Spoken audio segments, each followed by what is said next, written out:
So there's an interesting thing that happens when people talk about the resurrection. They say 3 days later. But we have to understand this is like a Jewish record. So Friday, he died on Friday before the Sabbath hit. So they're counting Friday, all day Saturday, which was the Sabbath, and then early Sunday morning. So technically, it's like maybe 32 hours, not like a full 3 days, but it's right. Part of Friday, all day Saturday, and early Sunday morning. Jesus is dead in the tomb. The sun is starting to rise. Sunday morning, Mary Magdalene, who I think, if I remember correctly, is the woman who poured the perfume on Jesus' head. I think that's the Mary. Okay. I could be wrong.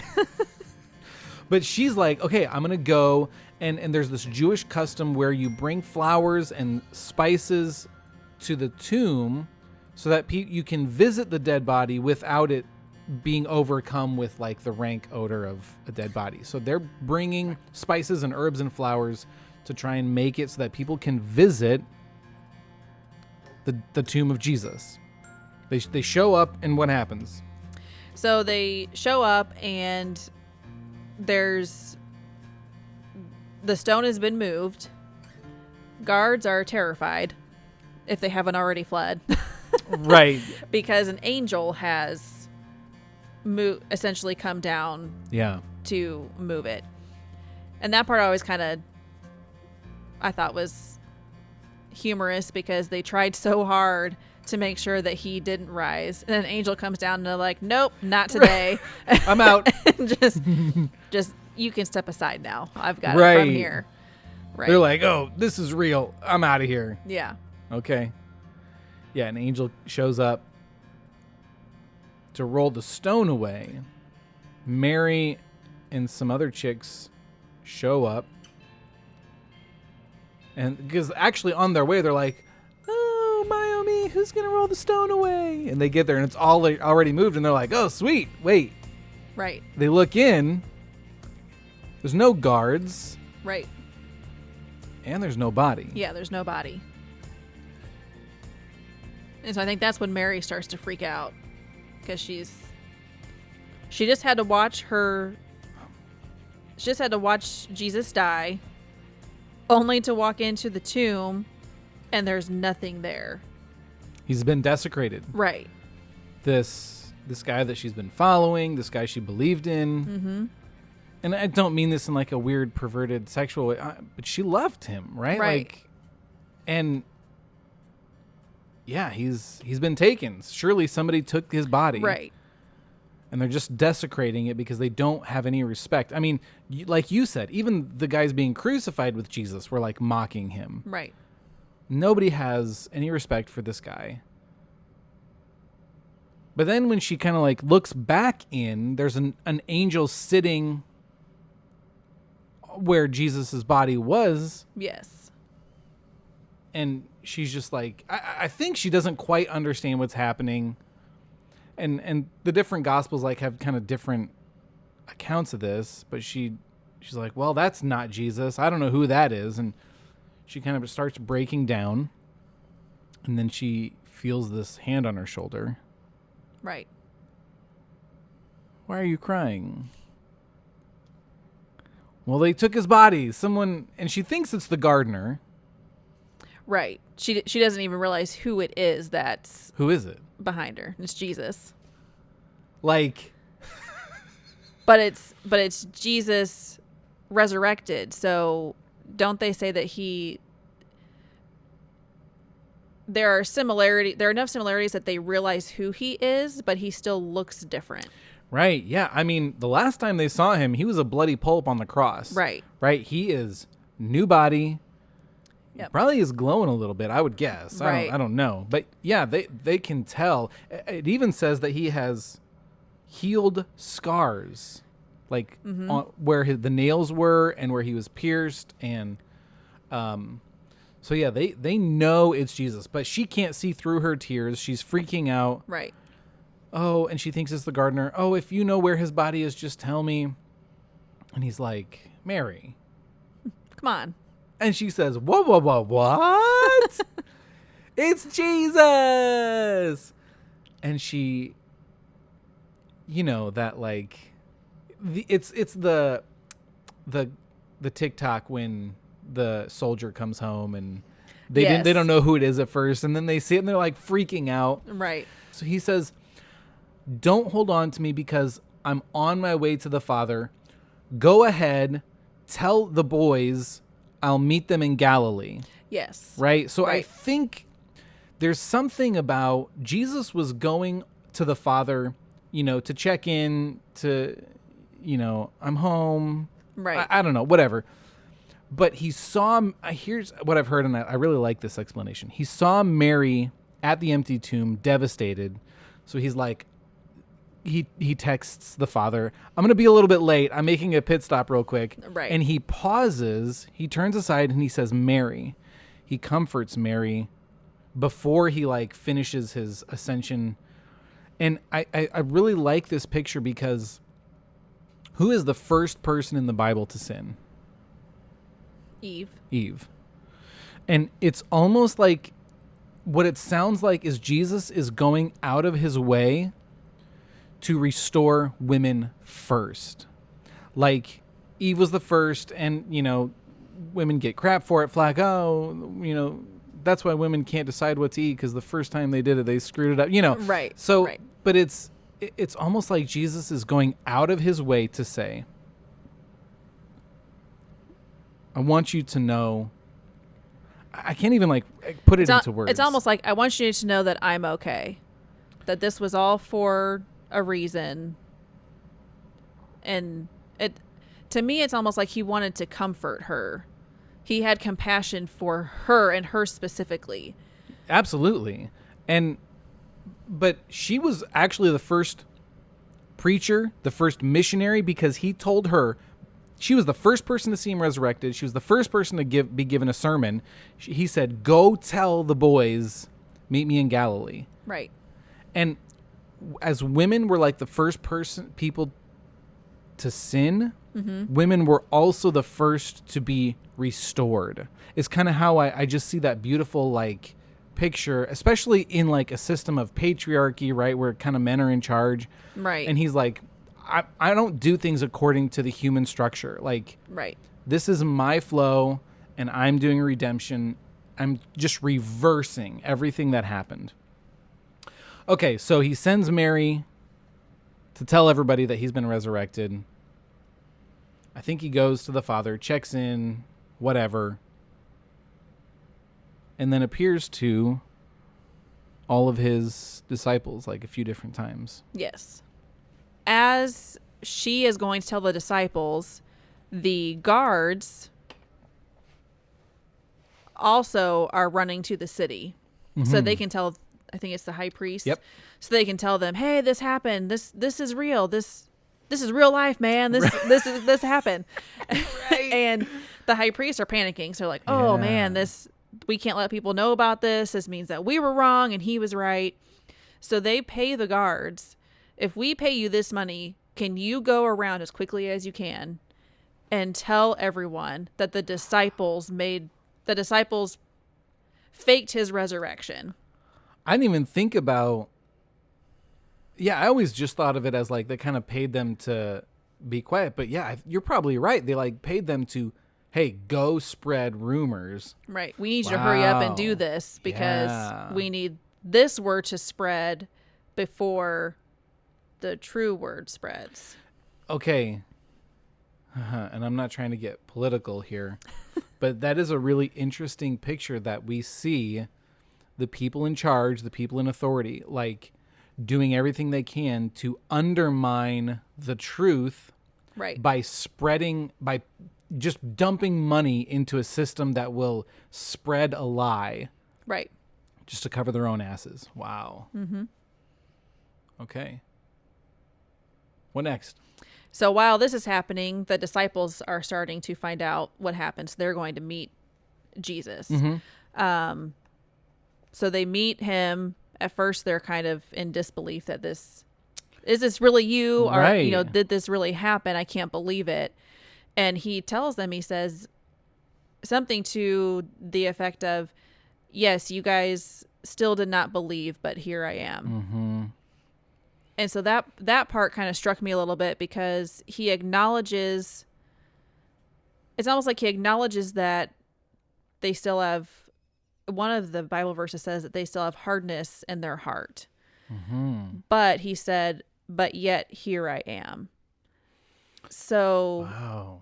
to me, it's almost, I think that's really, it shows his compassion and the sacrifice that he made the sacrifice, was resurrected, still wanted to meet with all of them after they all fled And and restore left them. him, Yeah. and he still wanted to restore them.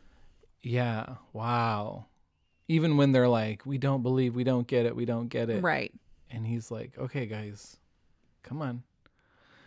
Man, and how many, I can't count how many times I've lived that. Like, he's done that to me, like that gentleness. Like, come on, Right.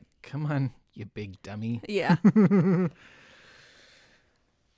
Yeah. And then he appears to, I think, 500 people in total over the course of like 40 days in different ways before he does like make his final ascension back to heaven. Yes. Anything going on in there that stands out to you? That So for me, it's his last words before he ascends into heaven. okay? I don't know if we're going to get there. If you're, yeah, let's go there. Okay. So he I think there's 200 people. I actually don't remember. We could look it up, but who has the time for that? There's a handful of people who follow Jesus out into the desert outside the city, and he's about to go to heaven, like he's about to go back to the Father and leave his closest friends. Mm-hmm. Yes. And so that's when he makes his last and final commandment. I think one part of the Bible calls it the Great Commission. Yeah. Where he looks at all of them and he says, Josh, now I'm going to butcher this. So he looks at all of them and he essentially says, I have been given the authority. Mm-hmm. And he says, so now that I have been given the authority, go and make disciples, spread my word through all the nations. Yep. And so he ends it with, continue doing that and I will be with you until the end of the age. And then he ascends into heaven. Oh, yeah. So a little bit of history here. That Daniel passage that Jesus quoted that got him killed. Yes. Is actually the way that the Jewish nation used to believe in God was that there were two Yahwehs in heaven. There was the spirit Yahweh that had no physical form, and there was one who was like the Son of Man. Okay, so this was actually the way that the Jewish nation used to believe and teach about God until Jesus shows up on the scene and he causes all this commotion. 2nd century AD, after Jesus dies, that's when actually Jewish theology changes. Mm-hmm. And they totally throw out the idea that there are two Yahweh Godheads. However, they understood, the way that they talked about it was that the Spirit, the God who was spirit in nature and didn't have a bodily form, he was the one with the top authority. So when Jesus makes that comment and he says, all authority has been given to me, he's actually speaking into that like Jewish theology. Yes. Where this Yahweh, the Father, we refer to him as the Father. The Father has given me the Father's authority. And so that's really interesting because there's something there, I think. So I found the Great Commission says, Jesus says, all authority in heaven and on earth has been given to me. Yeah. Go therefore and make disciples of all nations, baptizing them in the name of the Father and the Son and the Holy Spirit, teaching them to observe all that I have commanded you. and behold, I am with you always to the end of the age. So he kind of links all of those together into one. And like, okay, so the authority that God exercised prior to Jesus had to do with the nation of Israel. Make sacrifices, right? Like, this is how you're going to follow me. Obey these laws and make sacrifices. Jesus says, the Father has relinquished that authority, given it to me, and here's the new way that people are going to interact with God. Right. You're going to make disciples, which really just means make students, people who are willing to learn about God. Make disciples and baptize them in the name of the Father, the Son, and the Holy Spirit. And then this is... And I will always be with you. Which I like how that circles back to the bread and the wine. Yeah, Eat right. and drink this in memory of me, for I will always be with you. His very last words are, I will always be with you to the end, and I will be with you to the end of the age. Yeah. What does that mean, the end of the age? So, end of the age is, I guess for me, I think of the second coming, when Jesus will return. And we're not going to get into that, Right. but there's some crazy stuff. But yeah, and so I think the last thing I want to leave on is, prophecy said, even Jesus said, like, the Son of Man must die for, like, that's the thing that saves people. Because the Passover sacrifice, the lamb's blood, protected the people in the house from God's wrath. Right. Jesus' sacrifice as the ultimate Passover lamb, which is how Paul is going to refer to him later. Yes. Jesus's blood now covers, and it's not over a doorpost. It's not a literal thing. It's whoever believes in his blood, in his sacrifice, is the thing that protects us from God's wrath. Right. Right. The consequence for sin. But why is the resurrection so significant? Because the death is the thing that saves us. Right. So what's the deal with the resurrection? If you have any thoughts. I would say, so the death saved us. The resurrection was...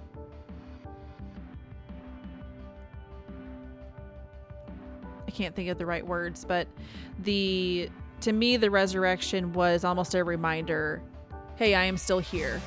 I did all of this I did all this for you. I saved all of you, and I am still here. He wasn't just like, oh, I saved you all. Okay, bye. Good luck. Right. I mean, because if you think about it, the disciples, they weren't thrilled that Jesus died, right? They weren't like, oh, sweet, my sins are paid for. Right. They were like terrified and devastated. Yes.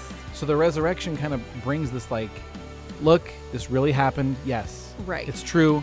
It also is this like guarantee for us that says, like, this isn't just a fix for here while we're on earth. Like, it is the promise for our own resurrection. Right. At the end of the age. Yes. Like when it's time to be with the Father. It's not just this, hey, you can be good on earth, but it is this like eternal. Right. Well, in order for them to fully understand what their new purpose was, in order to make disciples, he had to return to say, okay, here's proof that I did this for a reason. Now I need you. Now that you have seen me resurrected.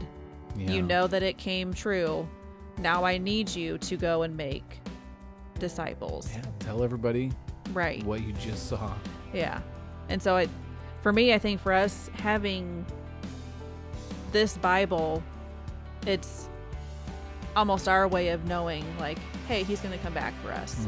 You just have to remember, all you have to do is believe in Jesus, believe in what he did for all of us, and he will come back. And take us home to be with him. Right. We covered a lot of ground. Yeah. Thank you for sitting with me through that, and thank you guys. I hope we've been a blessing. Get your own study Bible. We'll have a link in the description below. Any farewell thoughts, Stephanie? I don't think so. Next time I'll come prepared with Mrs. Dad jokes. Oh, yeah. Perfect. Perfect. See what we can do there. All right. We'll catch you guys in the next one. I love you guys. Bye.